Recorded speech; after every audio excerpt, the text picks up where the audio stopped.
मेरे बच्चे, तुमको सतर्क होना होगा।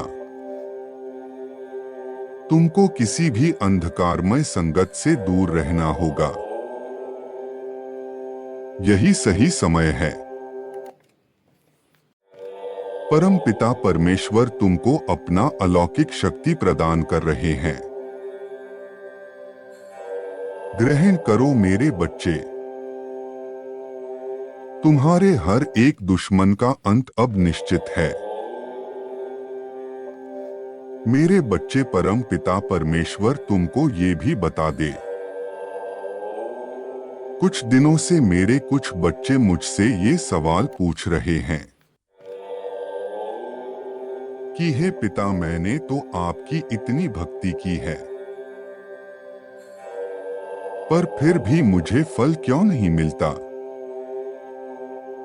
मेरे बच्चों, अगर आप सब मुझ पर भरोसा करते हैं तो मेरी ये बात आज सुने और ध्यान दे। असंख्य लोग पूजा पाठ करते दिखलाई पड़ते हैं। वे ऐसा भी समझते हैं कि उपासना कर रहे हैं। बहुत से दूसरे लोग भी उन्हें उपासक मान बैठते हैं, पर उनकी यह उपासना वांछित फल के साथ सफल नहीं होती। न तो उन्हें श्रेष्ठता मिलती है और न आत्म शांति। वे पूजा पाठ करने के बाद भी झूठ बोलते हैं और कई तरह के अपराध करते हैं, जिसके फलस्वरूप मन में न तो शीतलता और न ही संतोष की अनुभूति होती है। मेरे बच्चे, सच्ची उपासना साधना और दिखावे में बहुत फर्क है। मेरी नजर इस ब्रह्मांड के हर एक कण पे है। मेरी नजर से कुछ नहीं बचता। मेरे बच्चे, आत्मा की श्रेष्ठता परमात्मा की उपासना से प्राप्त होती है। इस संसार में जो कुछ शुभ, श्रेष्ठ, मंगलमय है, वह सब परमपिता की विभूति है। उसी से संपन्न होती है और उसी में आश्रित है। संसार की सारी श्रेष्ठताओं को परमात्मा का आभास ही माना गया है। सच्ची उपासना आत्मा को परमात्मा से जोड़ देता है।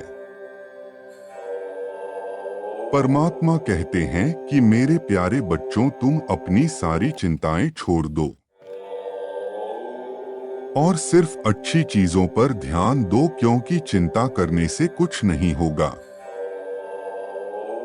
मैं देख रहा हूं तुम आवश्यकता से अधिक सोच रहे हो,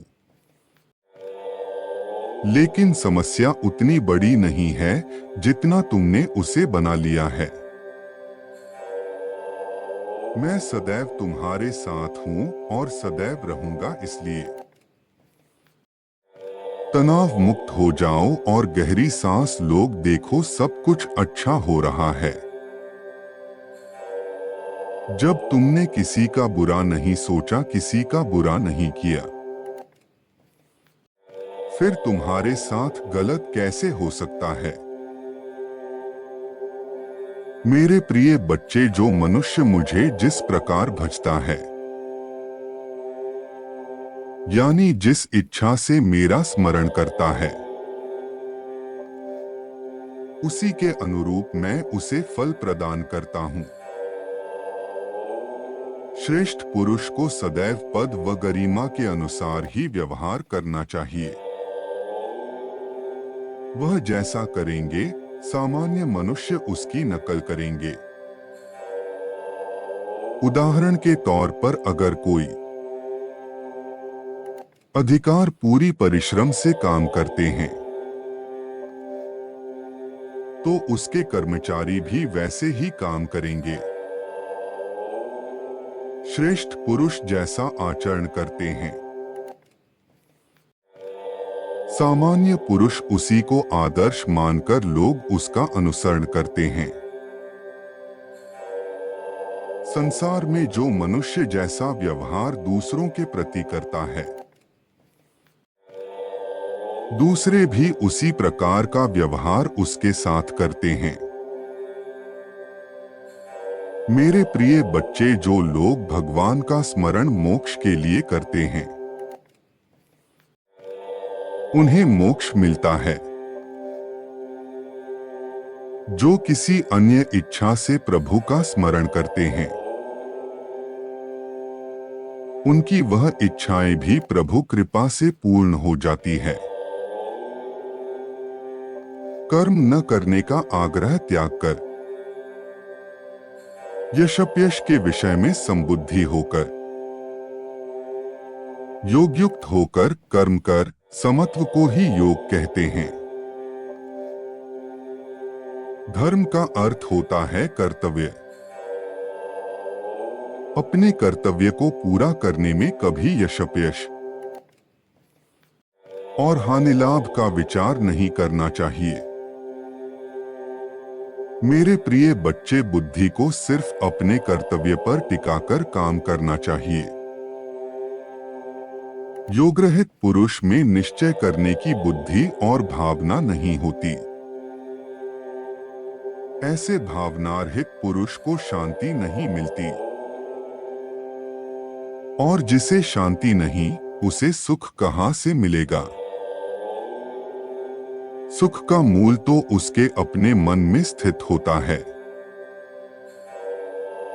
जिस मनुष्य का मन इंद्रियों यानी धन, वासना, आलस्य आदि में लिप्त है, उसके मन में भावना नहीं होती। और जिस मनुष्य के मन में भावना नहीं होती, उसे किसी भी प्रकार से शांति नहीं मिलती। मेरे प्रिय बच्चे, अतः सुख प्राप्त करने के लिए मन पर नियंत्रण होना बहुत आवश्यक है। प्रबुद्ध व्यक्ति के लिए गंदगी का ढेर, पत्थर और सोना सभी एक समान हैं। निर्माण केवल पहले से मौजूद चीजों का प्रक्षेपण है।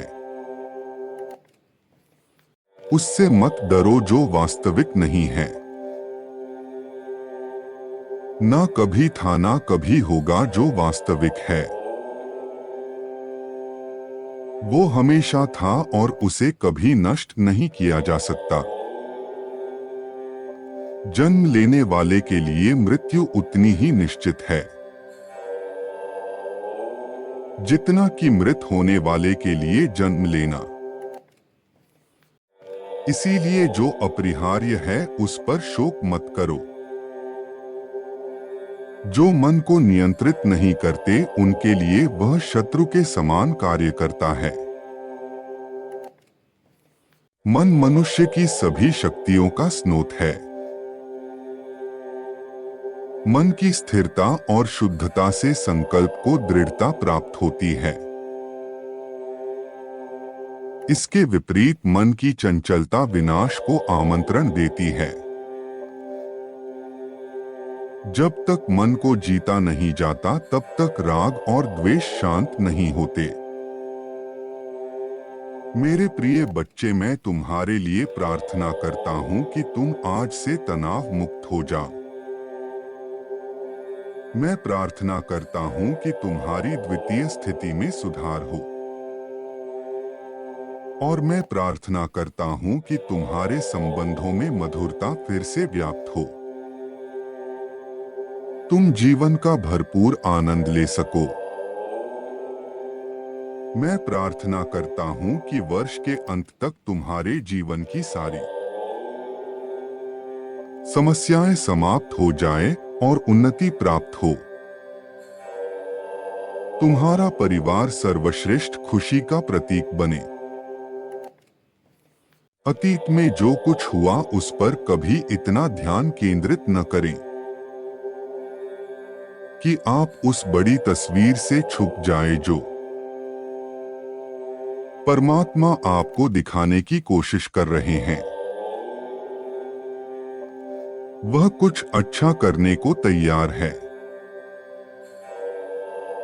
मैं सब ठीक कर दूंगा, यह विश्वास करें। मेरे प्रिय बच्चे, परमात्मा कहते हैं, इस महीने के समाप्त होने से पहले मैं तुम्हारे लिए अनंत आशीर्वाद, बड़ी मुस्कुराहट, वित्तीय सफलताएं और बड़े अवसर लाने जा रहा हूं। उसे प्राप्त करने के लिए अपनी आंखें बंद करके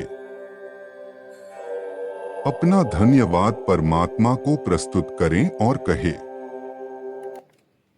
मुझे जीवन में सब कुछ देने के लिए आपका धन्यवाद। अपने मन को शांत करो, क्योंकि प्रतिबिंब शांत जल में ही बनता है। अर्थात तुम अपने आप को शांत मन में ही देख सकते हो।